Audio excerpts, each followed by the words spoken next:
안녕하세요. 세상의 나그네 오목사입니다. 지난 시간에 이어 계속해서 기독교와 제국의 충돌에 대해서 말씀드리겠습니다. 지난 시간에 첫 번째 내용인 교회와 국가의 관계 중에서 다양한 견해들에 대해서 말씀드렸습니다. 오늘은 마찰의 예, 그리고 두 번째 내용인 박해의 실상에 대해서 말씀드리겠습니다. 먼저 마찰의 예에 대해서 말씀드리겠습니다. 동방에서는 전통적으로 교회와 국가는 조화를 이루었습니다. 그 정치 사상은요, 콘스탄틴 황제를 격찬하면서 유일신 사상과 다니엘 왕조를 결합시켰던 유세비우스에게서 시작되었다고 할 수 있겠습니다. 교회는 국가의 한 기관일 뿐이고, 따라서 감독들의 황제에 대한 반발은 순교를 초래하게 된다는 것입니다. 이러한 예는 콘스탄티노플의 감독이었던 크리소스톰의 예에서 잘 드러납니다. 그는 콘스탄티노플 교회를 개혁하려고 했습니다. 그러나 그는 황후 유독시아에 의해 순교당합니다.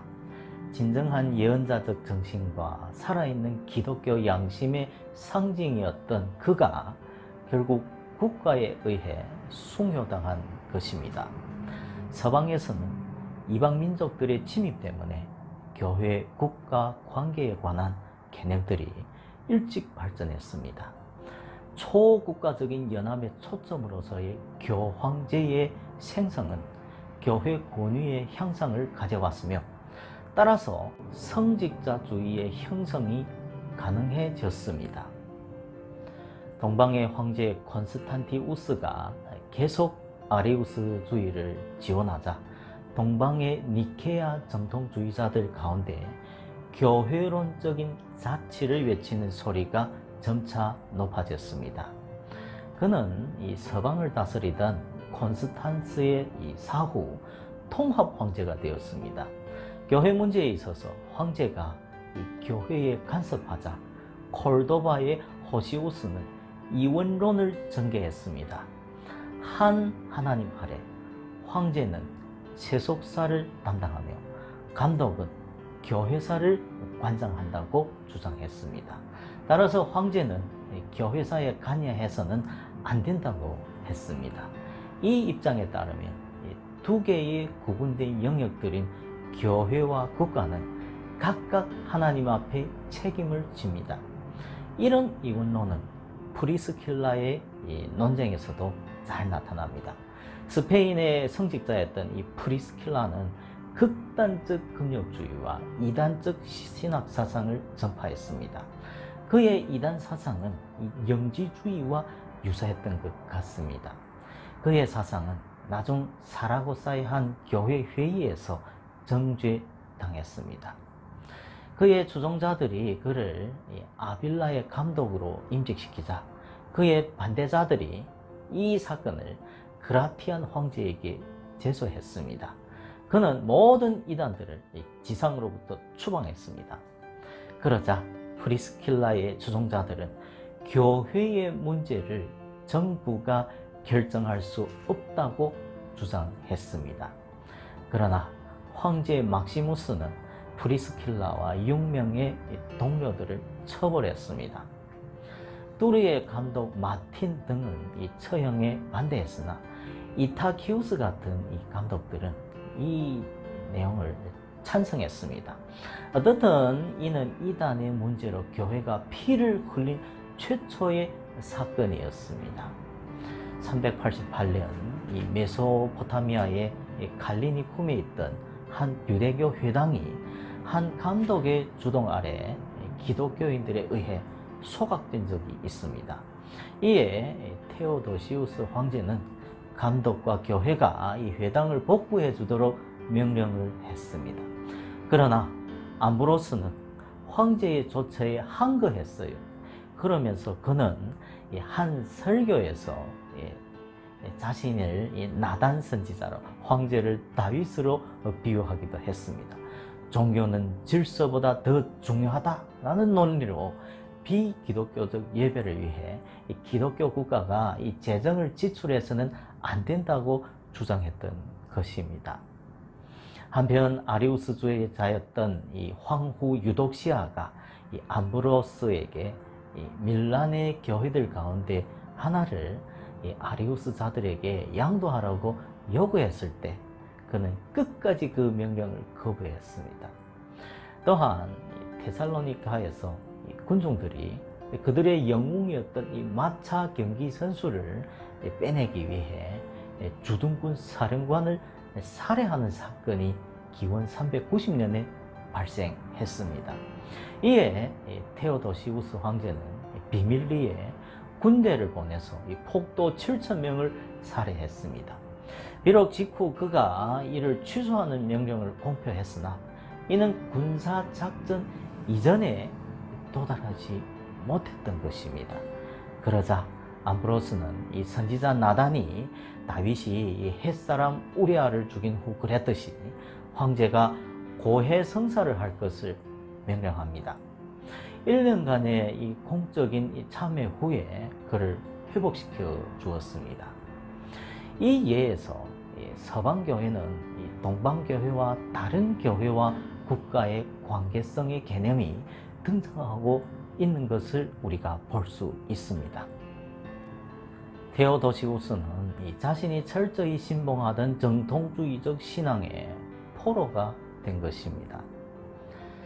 정부 당국의 불법 행위에 대한 이 교회의 공격은요, 이 중세에 와서 흔히 발생했던 황제와 교황 사이의 논쟁의 길을 터놓았습니다.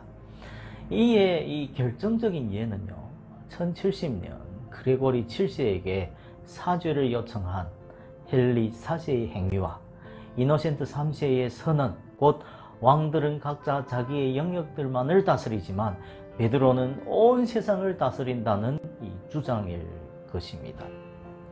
어떻든 이 교회와 국가의 관계는 시대에 따라 다양한 모습을 띠었다고 하겠습니다. 자, 그러면 이 기독교와 제국의 충돌 두 번째 내용, 박해의 실상에 대해서 보도록 하겠습니다. 예수의 고난 후 별다른 박해는 없었습니다. 왜냐하면 이 예루살렘의 질서 유지에 방해될 만한 더 이상의 인물이 없었기 때문입니다. 그러나 유대인 역사가 요세푸스에 따르면 예수의 동생 야고보가 대제사장 아나누스에 의해 기원 62년 처형되었습니다. 하지만 예루살렘 교회는 기원 66년 유대인 반란이 발발할 때까지 평화롭게 성장할 수 있었습니다. 이 사건 때 기독교인들은 예루살렘을 떠나 트랜스 요르단으로 대피했습니다. 성전과 토라에 대한 신학적 입장의 차이로 스데반은 순교했으며 이는 또한 이 디아스포라 유대인들이 바울의 메시지를 거부한 이유이기도 했습니다. 로마 당국은 기독교와 유대교를 구분할 줄 몰랐습니다.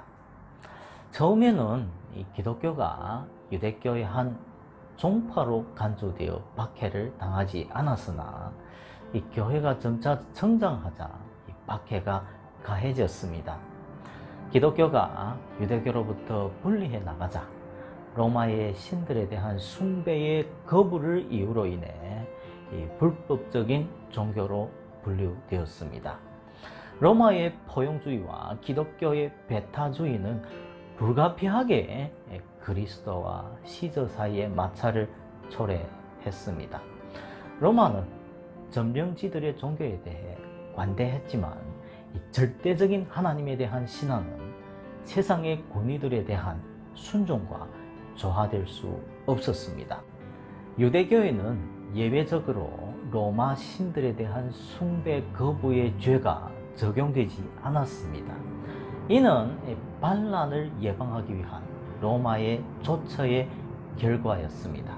그런데 기원 70년 디도 장군에 의해 예루살렘이 함락되고 132년 바 코크바 반란으로 예루살렘이 괴멸됨으로써 유대인들은 정치적 의미에서 국가를 상실하고 말았습니다. 따라서 유대인들은 소수의 이방인들만 회심시킬 수 있었습니다. 그런데 기독교인들은 이방인들에게 대대적으로 침투했습니다. 교회는 성장 일로에 있었습니다. 그러자 제국의 국방력의 약화와 이 빈발하는 재난의 책임을 기독교의 탓으로 보는 여론이 난무하게 되었습니다. 이러한 이유들로 인해 박해가 가속화된 것입니다. 네로와 도미티안에 의해서 볼 수 있듯이 사도시대의 이 박해는요, 단기적이고 국지적이었습니다. 처음 2세기 동안 기독교인들만을 특별히 핍박하기 위한 법률은 제정된 바가 없었습니다. 그러나 네로의 박해로 기독교인들에게 인류에 대한 혐오라는 오명이 씌워졌으며, 이는 법적인 근거는 아니지만 거의 200년 동안 기독교인들을 처단하기 위한 면허장 구실을 했던 것입니다. 데키우스 황제의 치하에서 박해는 제국 전역에서 자행되었습니다. 핍박은 내적으로 알곡과 가라지를 구분하고 외적으로 교회의 성장을 저해했습니다. 박해는 교회를 정화시켰을 따름이지 약화시키지는 못했습니다. 이 세기에 이방 지성인들의 공격에 대항하여 황제들의 핍박에 항거하고 유대인들의 모함에 격분하여 저수를 통해 기독교를 방어했던 변증가들이 활동했습니다. 어거스틴과 오로시우스 이래 흔히 10대 핍박이라고 일컬어졌지만 범제국적으로 행해진 핍박만을 따진다면요, 실제로는 6대 핍박이라고 할 수 있겠습니다.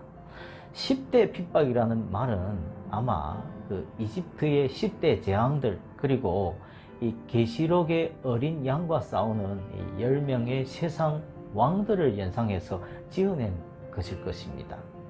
핍박들은 전반적이지도 계속적이지도 않았습니다.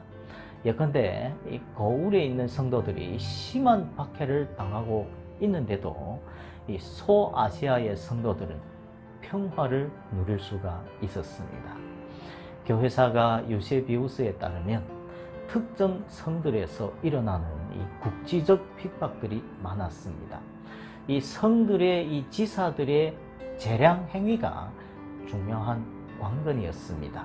249년 데키우스 황제 때에 비로소 이 법령에 근거한 조직적인 박해가 자행되었습니다.